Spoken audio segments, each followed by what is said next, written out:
लेता हूं वो भी सूख जाता है। आज ये किसी के यहाँ पर भी जाते, जब एक व्यक्ति को तकलीफ कब होती है, एक व्यक्ति को तकलीफ तब होती है जब महाराज वो किसी दूसरे के यहाँ पर जाए और उसको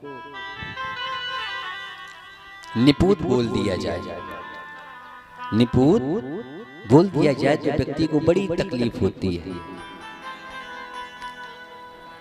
भागवत जी में 2-3 जगह ऐसी बताएंगे जहाँ निपुत नाम के शब्द से संबोधन कर दिया, जैसे कि मानस में दिया गया है, बोले दशरथ जी को निपुत कह दिया गया था। एक बार दशरथ जी भी सभा में से जब उठ के आए तो उस सभा के सभागारों ने बोल दिया, बोले महाराज जी जहाँ पर निपुत बैठ जाते उस स्थान को धो देना चाहिए। तो एक बार दशरथ जी के मन में भी आ गया, दशरथ जी का आसन भी एक बार बोल उठा। तो आज जब आत्मदेव जब पहुंचे तो इनके मन में भी वही चिंता आई। गांव के लोगों ने इनको निपुत कहना प्रारंभ कर दिया, बोले महाराज जी तो निपुत हैं। तो आज बड़ा ही इनका मन खिन्न हो गया। अच्छा, जब इनका मन खिन्न हो गया तो आज इन्होंने मरने का निश्चय लिया। इन्होंने जब मरने का निश्चय लिया तो आज ये एक पेड़ पर चढ़ गए, जाकर पेड़ पर चढ़ के बोले महाराज यहाँ से कूद के अपनी जान को दे दूंगा। अच्छा, इनकी पत्नी के बारे में और बतलाया गया, बोले पत्नी इनकी कैसी है, बोले इनकी पत्नी है धुंधली, बोले इनकी पत्नी का नाम है धुंधली, और धुंधली का अर्थ ही होता है अंधेरा। बोले इनकी पत्नी का नाम है धुंधली और धुंधली का अर्थ होता है अंधेरा। तो जब ऐसे व्यक्ति के साथ में इनका रहना हुआ, जब ऐसे व्यक्ति के साथ ये रहते हैं तो उसको कोई फर्क ही नहीं पुत्र हो या ना हो। तो जब इन्होंने मरने का निश्चय कर लिया, एक वृक्ष पर चढ़ गए, तो इनके मन में आया, बोले महाराज मरने तो जा ही रहे हैं तो क्यों ना जल पी लिया जाए। जब ये पेड़ पर चढ़ गए तो उनके मन में आया, बोले महाराज मरने तो हम जा ही रहे हैं, क्यों ना जल को पी लिया जाए, क्योंकि हो सकता है कि अगर हम प्यासे मर गए तो आत्मा भटकती रह जाए। अच्छा, जब ये पेड़ से नीचे उतर के आए तो ये जल को पीने के लिए एक सरोवर के समीप पहुंच गए। जब ये सरोवर के समीप पहुंचे तो वहां पर एक संत का आगमन हो गया। एक संत का आगमन हुआ तो इन्होंने संत को देखा, क्योंकि भागवत जी में वर्णन है कि जब जब लोगों को संत मिले हैं भागवत जी में, ध्रुव को देख लिया जाए चाहे प्रहलाद जी को देख लिया जाए, जब जब संत मिले हैं तो भगवान ने अपनी कृपा कर दी है। जिसको संत मिले उसको परमात्मा ने अपनी कृपा करी।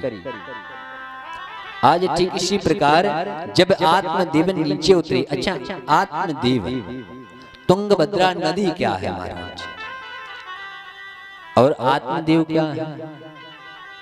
बोले जो ये तुंगभद्रा नदी है, ये हमारे शरीर में जो रक्त का संचार है इसको तुंगभद्रा नदी का। आत्मदेव बोले आत्मा जो हमारी आत्मा है उसको आत्मदेव का शरीर कहा गया। तो आज जब इन्होंने मरने का निश्चय किया तो एक संत का दर्शन हो गए। तो इन्होंने सोचा जब संत के दर्शन हो गए तो परमात्मा के भी दर्शन हो जाएंगे। अच्छा, उस संत ने मन में सोचा, बोले महाराज अगर रो रहे हैं हो सकता है कि इनके अंदर वैराग्य, अभी मैंने बताया था ना, मैंने कहा जब व्यक्ति घर से निकल जाए और उसको मोह की रस्सी ढीली हो जाए तो उसको केवल एक बोले महाराज अब तो हम संत बन जाएंगे या बाबा बन जाएंगे। घर का कोई व्यक्ति कुछ भी कह दे तो मन में यही आता है, बोले महाराज अब भगवान का भजन करेंगे। अब बस लड़के ने भी जवाब देना प्रारंभ कर दिया, धर्म पत्नी है वो भी इज्जत नहीं करती, घर में मेरी कोई इज्जत नहीं करता, अब तो हम संत बन जाए। इस प्रकार के मन में अनेक भाव आने लगते हैं। तो संत ने सोचा कि कोई व्यक्ति सरोवर के पास रो रहा है, इसके अंदर शायद भगवान के भजन करने के भाव जाग गए हों, संत के भाव जाग गए हों, तो इससे मिलकर इसको अपने साथ आश्रम पर ले जाया जाए। अच्छा, जब ऐसा देखा तो उसने संत के पास पहुंचे और पूछने लगे, बोले महाराज रो क्यों रहे हो? कथम रोदिसी विप्र तुम कहते चिंता वलयसे वरतुम सत्वरम महिम स्वस्थ दुख से कारण। बोले महाराज क्यों रो रहे हो? बोले रो क्यों रहे हो, क्या चिंता उत्पन्न होगी महाराज? वाह, जब संत के दर्शन की आत्मदेव समझ गए, बोले महाराज जब संत के दर्शन हो गए अब तो हमें बालक की उत्पत्ति हो ही जाएगी, कुछ ना कुछ निराकरण हो ही जाएगा। जब ऐसी बातों को सुना तो मन में सोचने लगे, महाराज आज के बाद भगवान का भजन और संकीर्तन ही करेंगे और भगवान का निवेदन करेंगे। जब इन सब बातों को सुना तो सोचने लगे मन में, संत के पैरों को पकड़ लिया और निवेदन करने लगे, बोले महाराज मुझे बस एक पुत्र या पुत्री कुछ भी दे दो, बस संतान दे दो। अच्छा, संत ने कहा, बोला महाराज मैं तो सोचा था कि आप भगवान के लिए रो रहे हो, तुम तो संसार के लिए रो रहे हो। दो कंडीशनें व्यक्ति की होती हैं। अच्छा, भगवान के लिए यदि आप रोएंगे तो आप एक बार रोएंगे, और अगर परिवार के लिए रोएंगे तो आपको जीवन भर रोना पड़ेगा। और व्यक्ति वही करता है, जीवन भर रोता है। प्रारंभ से उसको देखिए, माता के जब बालक गर्भ में होता है तब भी उसको पीड़ा उत्पन्न होती है, क्योंकि माता जब खट्टे पदार्थ को खाती है तो बालक के जो शरीर होता है उसमें खट्टा पदार्थ चुभता है, और गर्भ के समय माताओं का मन खट्टे पदार्थ का चलता है। इसलिए पहले के लोग खट्टे पदार्थों को नहीं, बोले मीठा खाओ। पहले के लोग मिठाई खिलाते थे, और आज के धर्म पत्नी के लिए वो गुन्नी वगैरह लेके आते हैं, बोले महाराज खट्टा ही पदार्थ खाओ। खट्टे पदार्थ से बालक को पीड़ा उत्पन्न होती है। बोले गर्भ में जब बालक हो तो खट्टे पदार्थ का सेवन नहीं करना चाहिए। डॉक्टर भी, अब तो आजकल तो डॉक्टर बेड रेस्ट लिख देते हैं। अब माताएं कुछ कह रही होंगी, बोले महाराज आज ही तो तब शुरू कर दो, कल से कतो सुनना ही है। हाँ तो खूब महाराज आप लोग बेड रेस्ट करो, कोई बात नहीं, ये पेज पलटे रहे, ठीक, ये बेड रेस्ट वाला पन्ना पलट दिया है, कोई दिक्कत नहीं। तो जब ऐसा सुना कि महाराज परमात्मा के लिए व्यक्ति को एक बार रोना पड़ता है, परिवार के लिए जीवन भर रोना पड़ता है। हम लोग जब जन्म लेकर पृथ्वी पर आते हैं तब भी रोते हुए आते हैं। तब क्यों रोते हुए आते? माता के गर्भ में हम लोगों को भगवान दिखाई देता है, लेकिन जब हम लोग माता के गर्भ से पृथ्वी पर आते हैं, भूलोक पर आ जाते हैं, तो भगवान का प्रतिबिंब जो होता है वो भगवान छीन लेता है। तब हम लोग रोते हुए कुआं कुआं करके आते हैं। बोले कुआं क्यों करते हैं? बोले इसलिए करते हैं, कहाँ गए जिनको अभी तक देखते रहे वो गए। उसके बाद हमें 3 नए रिश्ते मिलते हैं। बोले कौन कौन सा? कि माता पिता और फिर परिवारी जन।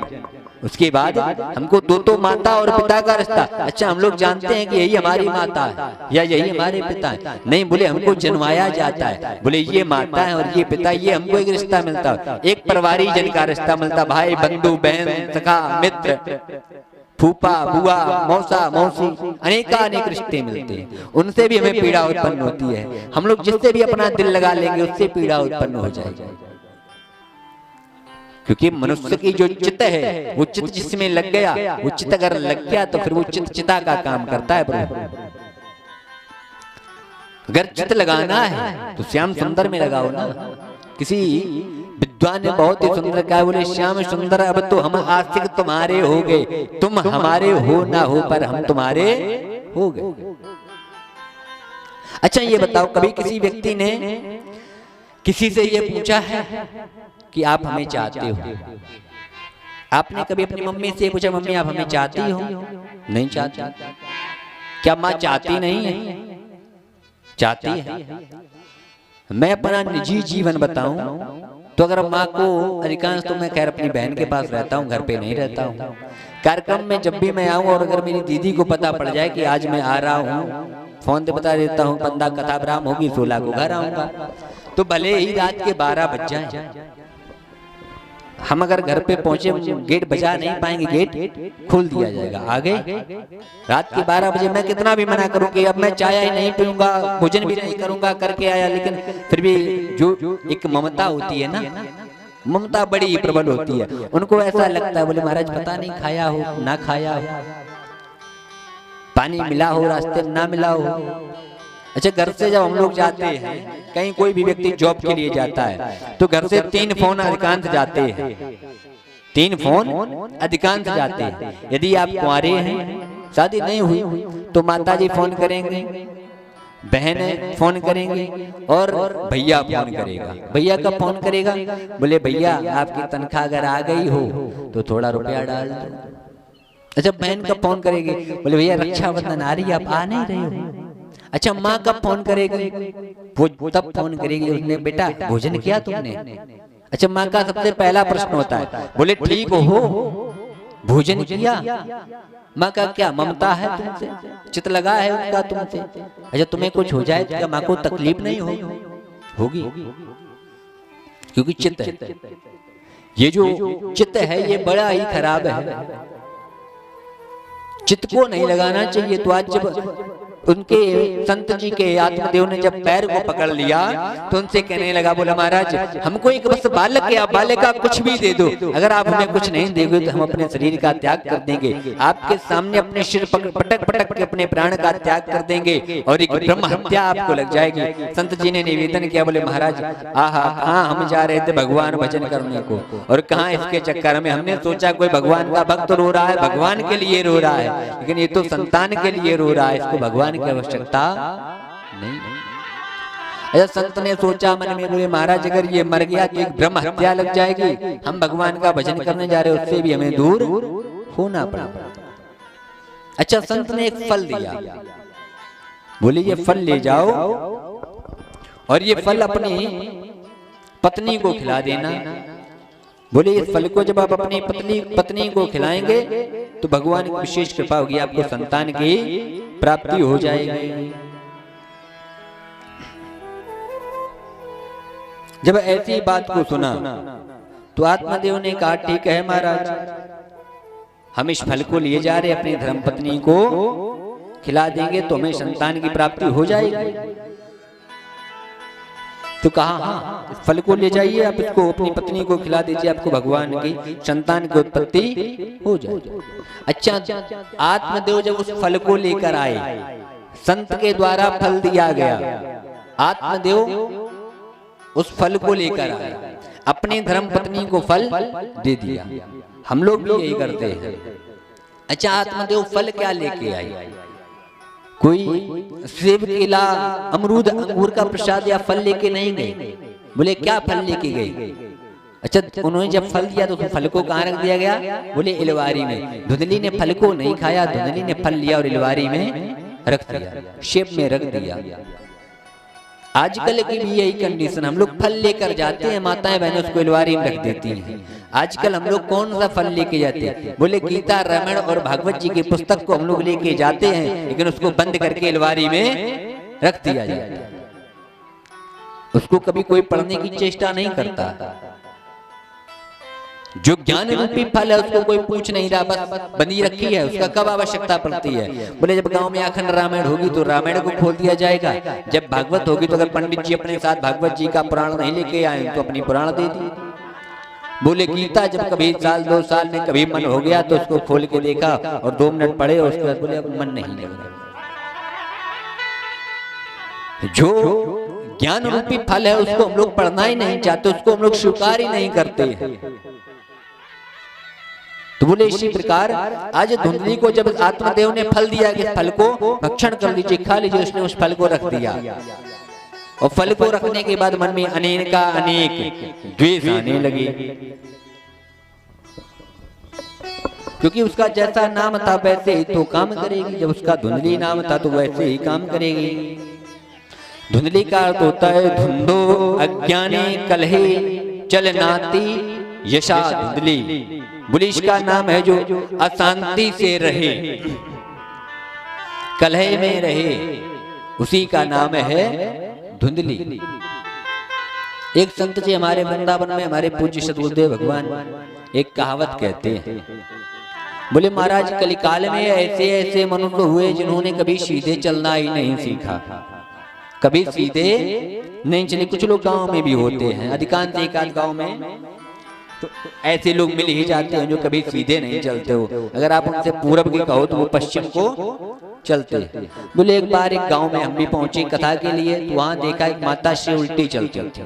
जब गांव भागवत हो गए तो वो चली जा, मैं अपने घर है, लड़ाई हो गए तो सबसे पहले आ जा। बोले लड़ाई हमने ना देख पाई महाराज, ऐसे ऐसे लोग। तो बोले एक बार गांव के समस्त लोग गंगा जी स्नान करने जाते थे, तो मैंने सोचा कि जीवन में इसने कोई अच्छा कार्य नहीं किया।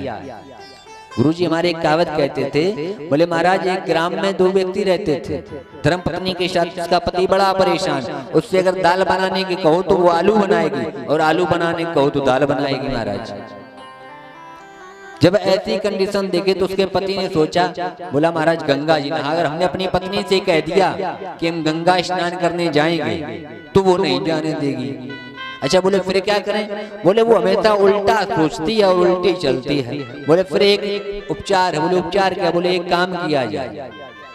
वो पहुंचे शाम को, बोले देखो सारा गांव कानपुर बिठूर गंगा नहाने जा रहा है, ना तुम जाओगे ना हम जाएंगे। अच्छा तुम्हें जाना भी है तो तुम चली जाओ, लेकिन हम नहीं जाएंगे।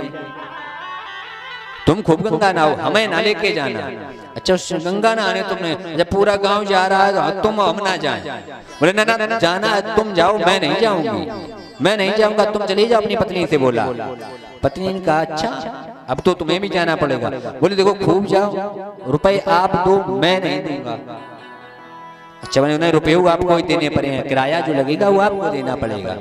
अच्छा उसने सोचा चलो बात बन रही है, गंगा नहाने के लिए भी ये तैयार हुए। जीवन में कभी इसने पुण्य का काम नहीं किया, आज गंगा नहाने के लिए भी तैयार हो रही है। बोले किराया देकर भी जा रही है। वैसे वो ऑटो वाले से भी लड़ झगड़ जाती थी, अगर फपूंद से उनको ना आना है। बोले ऑटो वालों कभी उन्होंने रुपए नहीं दिए, लड़के होता रहे। बोले रुपए और तुम्हें हम दिए कब? तो बोले चलो महाराज तीर्थ के काम के लिए जा रही है।